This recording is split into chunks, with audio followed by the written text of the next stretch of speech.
नमस्कार बच्चों, आज मैं फिर आपके सामने हाजिर हूँ प्राकृतिक संख्याओं के वर्गों के योग के बारे में जानकारी लेके। हमने पहले जो वीडियो पढ़ा है प्राकृतिक संख्याओं के वर्गों का योग ही पढ़ा है। कुछ बच्चों का ये कहना था कि थोड़ा समझ नहीं आ रहा, इसको दोबारा बताया जाए। सबसे पहले तो मैं 2-3 दिन वीडियो नहीं डाल पाया, इसके लिए मैं क्षमा चाहूँगा, कुछ निजी कारणों से नहीं डाल पाया। तो आज हम क्लास शुरू करते हैं प्राकृतिक संख्याओं के वर्गों का योग।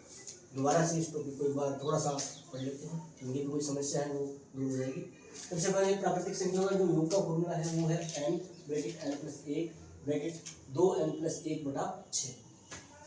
तो ये नेचुरल नंबर्स के स्क्वायर्स का जो योग है वो हम कर रहे हैं। तो यहाँ लिखा हुआ है प्रथम 30 प्राकृतिक संख्याओं के वर्गों का योग। इस प्रकार भी प्रश्न आ सकता है, 1 का स्क्वायर प्लस 2 का स्क्वायर प्लस 3 का स्क्वायर प्लस 4 का square dot dot dot plus लगा के डॉट डॉट आएगा और प्लस लास्ट से पहले 29 लिखा होगा, 29 का स्क्वायर और बाद में 30 का स्क्वायर, इसका स्क्वायर, इन सभी के स्क्वायर का योग करना है। ये सेम प्रश्न एक ही है, तो ये लिख दो, तो ये लिख दो। अब यहाँ पर n की जगह हम 30 लिखेंगे, 30, फिर n की जगह 30 प्लस 1 ब्रैकेट 1 ब्रैकेट 2 गुना n का वैल्यू 30 प्लस 1 ब्रैकेट 1 बटा 6। 30 और 31 गुना 30 को 2 से गुना किया 60 प्लस 1, 30, 31, 60 और 1 61 बटा 6। 6 से काट दिया 30 को 5 बार, 5 से गुना किया हमने 61 को 305, 305 को 31 से गुना किया तो 9455। ये हो गया है प्रथम 30 प्राकृतिक संख्याओं के वर्गों का योग। इसके बाद दूसरा प्रश्न एक और देख लीजिए, उदाहरण एक और एग्जाम्पल देख लीजिए। प्रथम 50 प्राकृतिक संख्याओं के वर्गों का योग। अगर n की जगह 50 रखना है या ये प्रश्न इस प्रकार हो सकता है, 1 का वर्ग प्लस 2 का वर्ग प्लस 3 का वर्ग प्लस 4 का वर्ग plus dot dot dot dot plus 49 का वर्ग और प्लस 50 का वर्ग। ये प्रश्न इस प्रकार भी आ सकता है। इसलिए यहाँ पर अंतिम जो अपना पद है वो 50 है, यानी 50 तक की प्राकृतिक संख्याओं के वर्गों का योग पूछा गया है। तो n की जगह 50 रखेंगे, 50 50 प्लस 1 2 गुना 50 प्लस 1, 50 में जोड़िए 51, 2 को 50 से गुणा 100 प्लस 50 गुना 51, 100 में 1 जोड़ा तो 101। अब देखिए यहाँ से हमने काटा 101 हो गया, यहाँ से हमने काटा। सबसे पहले 3 का भाग दिया इसमें 6 में 2 बार, तो 3 का भाग दिया 51 में 17 बार, तो 2 का भाग दिया हमने 50 में 25 बार, 17 को 101 से गुणा कर दिया 1717 हो गया और 25 को फिर 1717 से गुणा किया तो 42,925, जो कि क्या है प्रथम 50 तक की प्राकृतिक संख्याओं का वर्गों का योग है। क्या है प्रथम 50 तक की प्राकृतिक संख्याओं के वर्गों का योग कितना आया है 42,925। इसी को तो इस प्रकार हम प्रश्नों को दोबारा करेंगे, ध्यान रखेंगे। कोई भी समस्या हो तो आप दोबारा वैसे आप कमेंट में डाल सकते हैं। इसके बाद अगला हम टॉपिक पढ़ेंगे सम संख्याओं का योग। तो सम संख्याओं का जो योग है वो हम करेंगे इसमें। ये अपना टॉपिक आ गया है प्राकृतिक संख्याओं के वर्गों का योग, प्राकृतिक संख्याओं का योग, इन सबका योग आ गया है अपने पास। अब हम पढ़ेंगे सम संख्याओं का योग। दो प्रकार से प्रश्न पूछा जाता है। प्रथम 5 सम संख्याओं का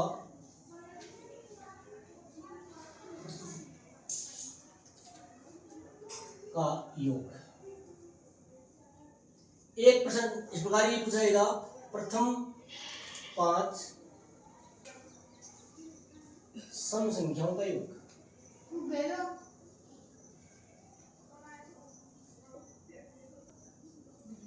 दोनों को ध्यान से देखिए। वो पहली सम संख्या होती है 0, या आपको पहले जो पहले टॉपिक था उसमें बताया था सम संख्या क्या होती है, पूर्णांक क्या होते हैं और पूर्ण संख्या क्या होती है, प्राकृतिक संख्या क्या होती है। तो जो सम संख्या होती है पहली वो होती है 0।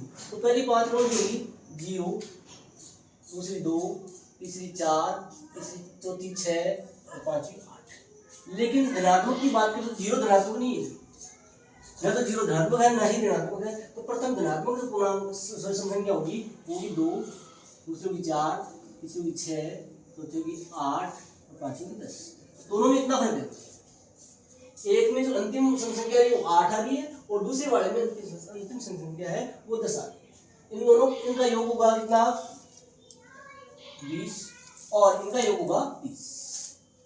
ध्यान रखेंगे कि जो सम संख्या होती है वो 0 होती है, लेकिन प्रथम धनात्मक सम संख्या होती है वो 2 होती है। इसका भी हम इसके लिए कुछ एग्जाम्पल है वो हम करेंगे, और एक फॉर्मूला है जिसके अंदर तहत हम बड़े प्रथम n धनात्मक सम संख्या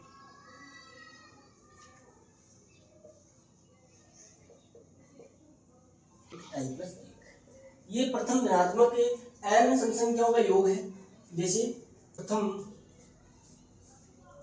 20 धनात्मक सम संख्याओं का योग 20 प्लस 1 20 गुणा 2 का वर्ग। प्रथम धनात्मक सम संख्याओं का योग 50 प्लस 1 50 गुणा 51 हो गया, 50 और 51 हो गया, 50 को 51 से गुणा। देखिए ये प्रश्न इस प्रकार हो सकता है, प्रथम 20 सम संख्याओं का योग, सम संख्याओं का योग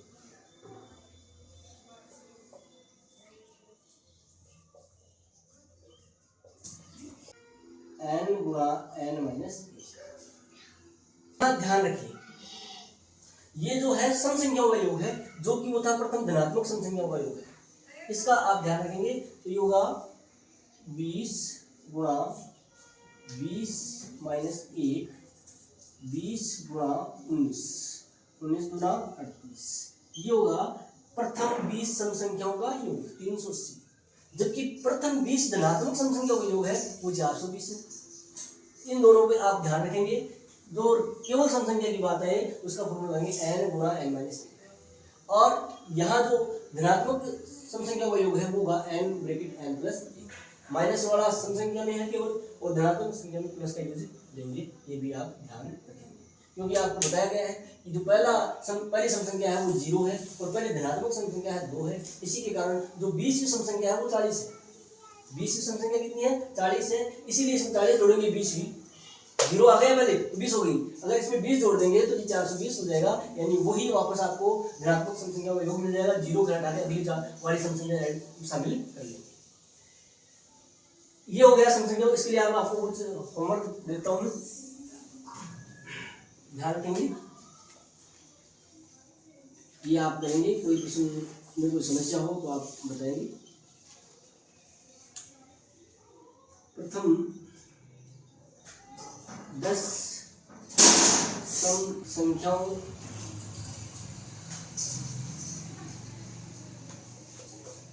का योग, ये सम संख्या ध्यान रखें, ये फॉर्मूला लगाएं या प्रथम 10 लिखो और बाद में वो सॉल्व करें। फिर दे दिया प्रथम 50 धनात्मक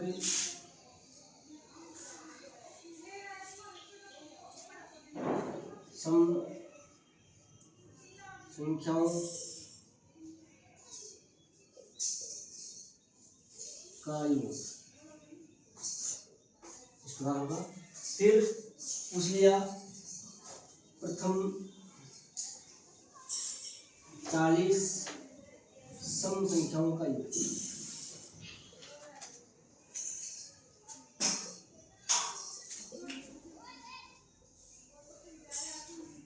फिर प्रथम 100 धनात्मक सम संख्याओं का योग, ये आपको करने हैं।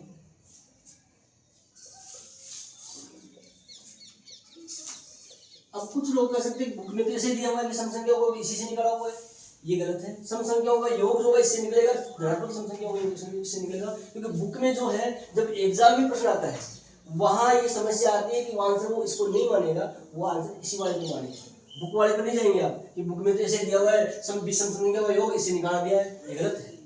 बहुत सारी बुक में निकाला हुआ है ऐसे, जो गलत है, इसका आप ध्यान रखेंगे। आपको जब सम संख्या का योग पूछे तो इस वाले फॉर्मूले का यूज करना है, और धनात्मक सम संख्या को पूछे तो इस वाले फॉर्मूले का यूज करना है, जरूर ध्यान रखेंगे। हाँ, अब हम पढ़ेंगे इसके बाद, ये आप करेंगे, इसमें कोई किसी भी प्रश्न में कोई समस्या हो तो आप कमेंट करेंगे और कमेंट सेक्शन में जाएं और वहाँ कमेंट करें। इसके बाद अगला हम टॉपिक पढ़ेंगे विषम संख्याओं का योग।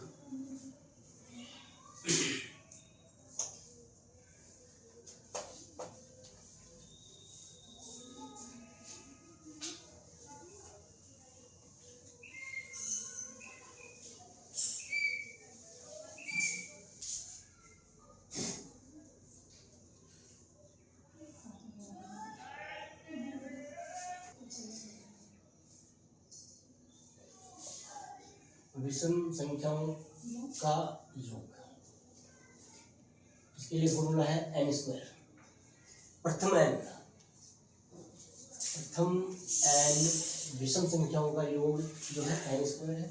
जब भी कोई विषम संख्या का कि इतनी विषम संख्याओं का योग बताइए उसका स्क्वायर कर दो।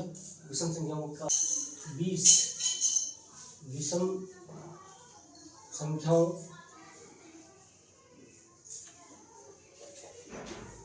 का योग ज्ञात कीजिए। तो हम लिखेंगे सीधा ही 20 का स्क्वायर कितना हो गया 4, ये उत्तर हो गया, इसका आप ध्यान रखेंगे। इसके बाद ये जो प्रश्न है इसमें विषम संख्याओं के का योग पूछा है, तो जितना पूछा उसका स्क्वायर करेंगे। 20 का पूछा 20 का स्क्वायर कर दो, 30 का पूछा 30 का स्क्वायर कर दो। प्रथम 50 विषम का योग बराबर 50 का स्क्वायर कितना हो गया, एक जीरो की जगह 2 जीरो, 5 का स्क्वायर कितना होता है 25 होता है। तो मैं इसका आंसर, तो इसके लिए मैं कुछ आपको क्वेश्चन देता हूँ अभ्यास के लिए, होमवर्क के लिए। तो देखिए, प्रथम 40 विषम संख्याओं का योग ज्ञात कीजिए।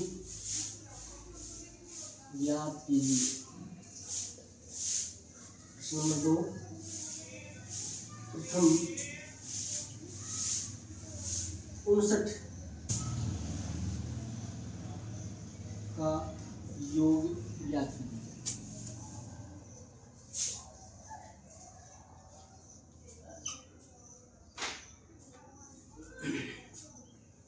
तो ये दोनों प्रश्न आप करेंगे और कोई भी दिक्कत हो तो आप मेरे से फिर कमेंट करेंगे।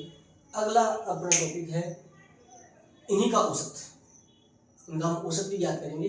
जैसे पहला अपना टॉपिक था सम संख्याओं का औसत पूछ लिए, विषम संख्याओं का औसत पूछ लिए, प्राकृतिक संख्याओं का औसत पूछ लिए। तो औसत का सूत्र क्या होता है? औसत क्या होता है? औसत जिसको अंग्रेजी में एवरेज बोलते हैं और मीन भी बोलते हैं, औसत को माध्य भी कहा जाता है, ये आप ध्यान रखेंगे। इसको इंग्लिश में एवरेज या मीन कहेंगे। तो औसत बराबर क्या होता है? राशियों का योग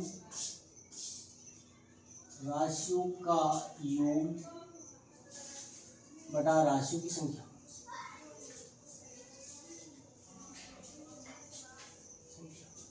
मतलब जिसका जितनी संख्याएं हैं उसमें उन सभी संख्याओं का योग कर लो और कितनी संख्याएं वो देंगे। औसत और माध्य किसको बोलते हैं? एक ही चीज है।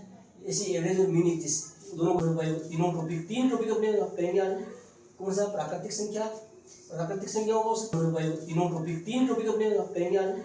कौन सा? प्राकृतिक संख्याओं का औसत, सम संख्याओं का औसत, विषम संख्याओं का औसत, इतना ही करेंगे।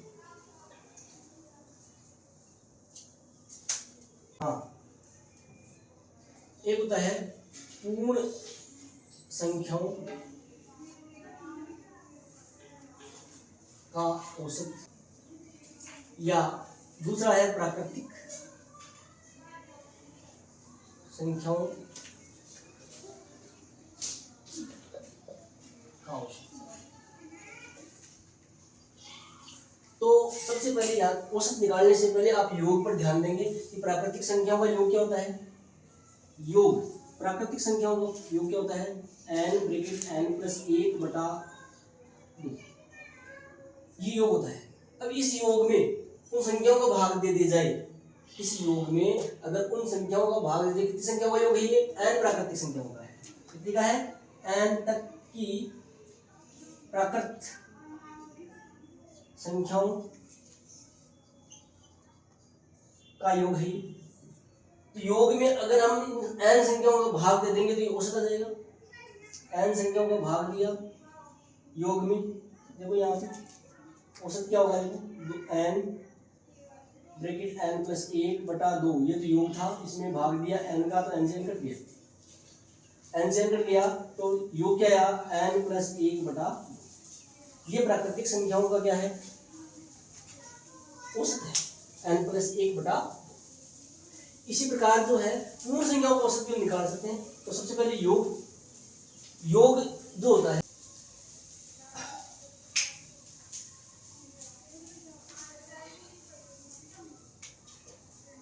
n तक की पूर्ण संख्याओं का योग, n और n माइनस 1 बटा, ये योग होता है। अब इसमें अगर इसका औसत निकालें, n तक की पूर्ण संख्याओं का औसत क्या होगा, n ब्रैकेट n माइनस 1 बटा 2, ये योग था, इसमें n का भाग देंगे तो ये हो गया n माइनस 1 बटा, ये हो गया औसत किसका, n पूर्ण संख्याओं का औसत, n माइनस 1 बटा, और n प्राकृतिक संख्याओं का औसत होगा n प्लस 1 बटा 2। इन दो एक हम प्रश्न करेंगे, उनको आप ध्यान से देखेंगे, दोनों के फॉर्मूले आप जरूर ध्यान देंगे। ये तो है प्लस वाला, तो है प्राकृतिक संख्याओं का, प्राकृतिक संख्याओं में प्लस क्यों है वो आपको बताता हूँ, क्योंकि प्राकृतिक संख्या 1 से शुरू होती है, जबकि पूर्ण संख्या कहाँ शुरू होती है, 0 से शुरू होती है, इसलिए वही एक माइनस में आ गया, वही एक क्या है यहाँ पे माइनस में आ गया है, इसलिए एक कम कर दिया गया है। इसमें एक कम करके देखो प्लीज, n माइनस 1, इसमें करेंगे तो 1 से कट जाएगा, एक कम करके तो क्या गया, n गुणा n माइनस 1, जो यहाँ के फॉर्मूला पड़ा है। तो औसत के दोनों फॉर्मूले हैं,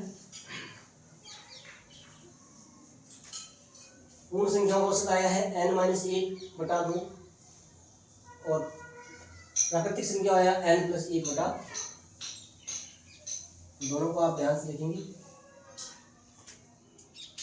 दोनों तरफ में 1 बाई 1 करूंगा। ये है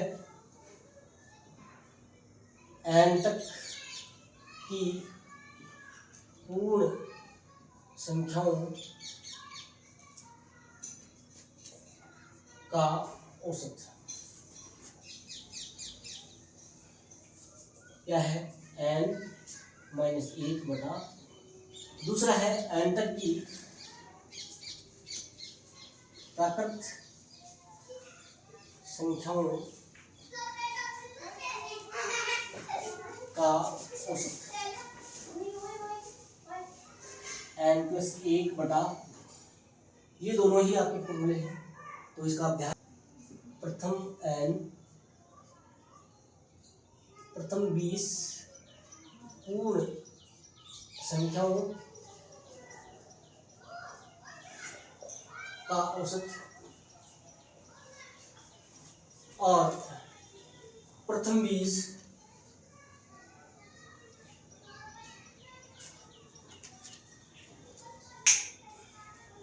प्राकृतिक संख्या को रखेंगे।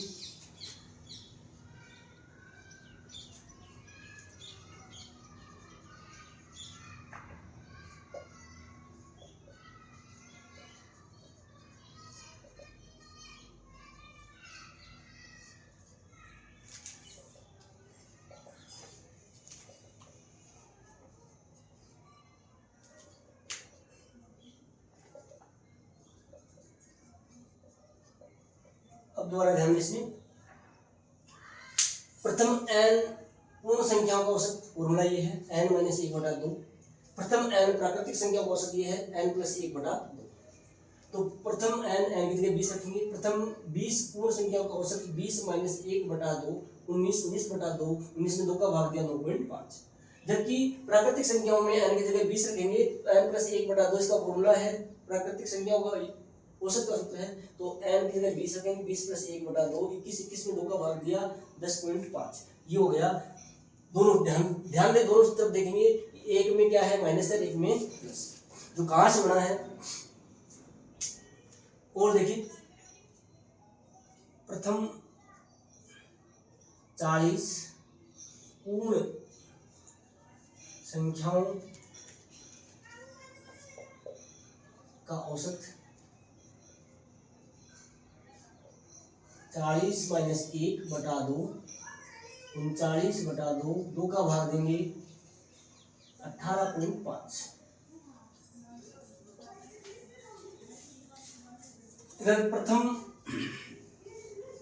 40 प्राकृत संख्याओं का औसत बराबर 40 प्लस 1/2 41 प्लस 1/2 40 का हो गया 41 41/2 यानी 20.5। तो ये तो था प्राकृतिक संख्याओं का योग औसत। ये क्या था, प्रथम 40 प्राकृतिक संख्याओं का औसत 40 प्लस 1/2 41 में 2 का भाग दिया 20.5। ये 20.5 क्या है, प्रथम 40 प्राकृतिक संख्या का औसत। जबकि प्रथम 40 पूर्ण संख्याओं का औसत जो है कितना आएगा 18.5 आएगा। ये भी आप प्रश्न करेंगे।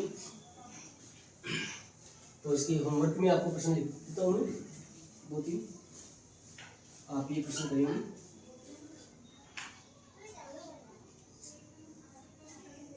प्रथम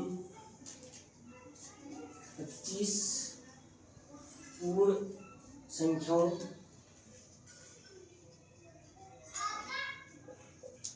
का औसत और प्रथम 45 प्राकृतिक संख्याओं का औसत, प्राकृतिक संख्याओं का औसत।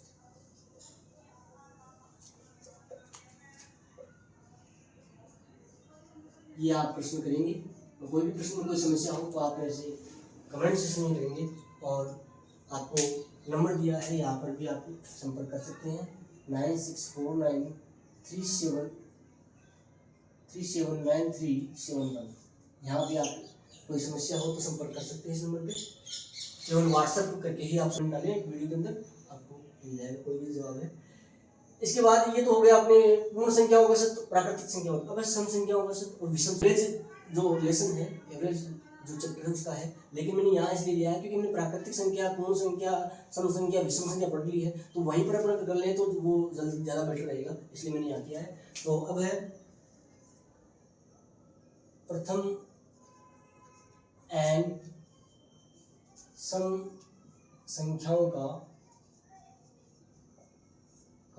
औसत और प्रथम n धनात्मक सम संख्याओं का औसत।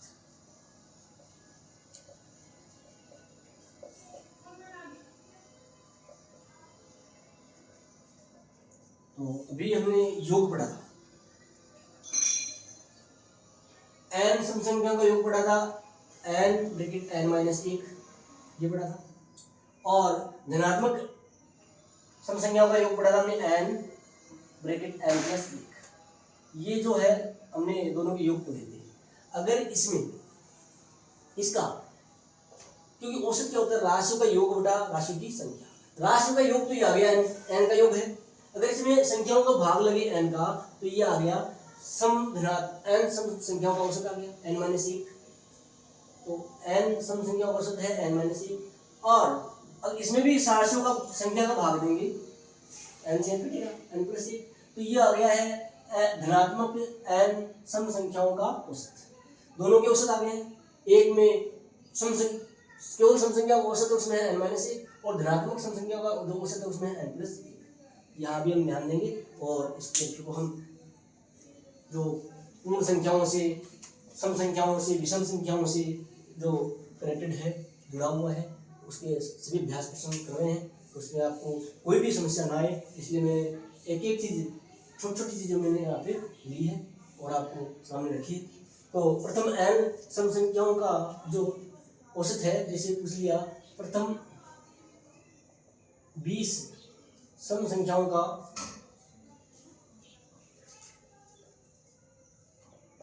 औसत,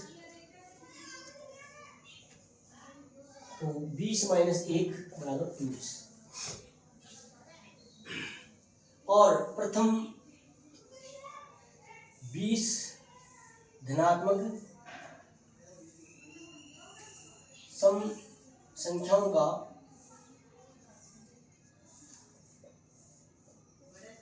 औसत 20 + 1 बराबर 20।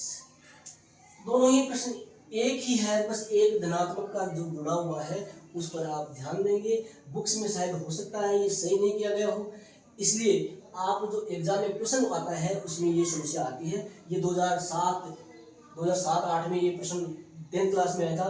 प्रथम 5 सम संख्याओं का औसत बताइए। अब लोगों ने जोड़ दिया 2 + 4 + 6, तो वो आंसर गलत हो गया। तो उस समय भी जो अपना NCERT है और जो राजस्थान बोर्ड है उसने 0 को प्रथम सम संख्या मानते हुए ही इस प्रश्न को का हल माना गया था। अब देखिए और देखिए आगे, प्रथम 40 सम संख्याओं का औसत,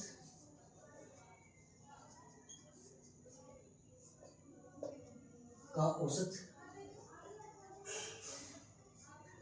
40 - 1 बराबर 39। और प्रथम 40 धनात्मक सम संख्याओं का औसत बराबर 40 + 1 41 जो है इनका औसत आ गया। तो ये औसत है। आपने सम संख्या को पढ़ा है, धनात्मक सम संख्या का पढ़ा है, इसलिए मैं इसके 3-4 प्रश्न आपको दे रहा हूँ होमवर्क के लिए, वो आप जरूर ध्यान रखेंगे।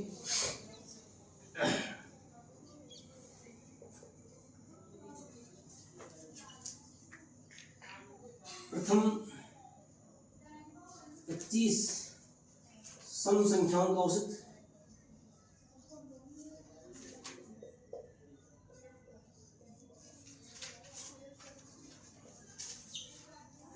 प्रथम 25 धनात्मक सम संख्याओं का औसत,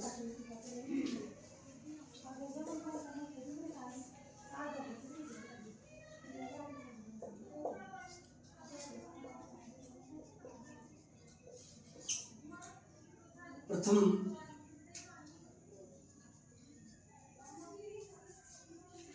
45 सम संख्याओं का औसत,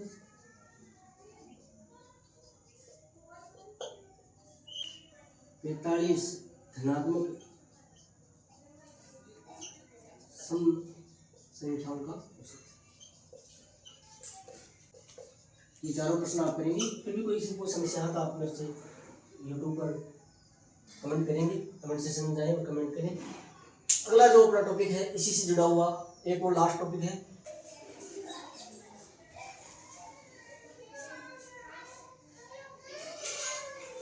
ध्यान दें, विषम संख्याओं का औसत क्या होगा। विषम संख्याओं का जो औसत है, योग क्या होगा विषम संख्याओं का, योग होता है n²। और n² में अगर योग के अंदर संख्याओं का भाग देंगे, संख्या कितनी है n का भाग देंगे क्या आएगा n, यानी विषम संख्याओं का जो औसत है हमेशा जितनी संख्याओं का औसत पूछे उतना ही आएगा।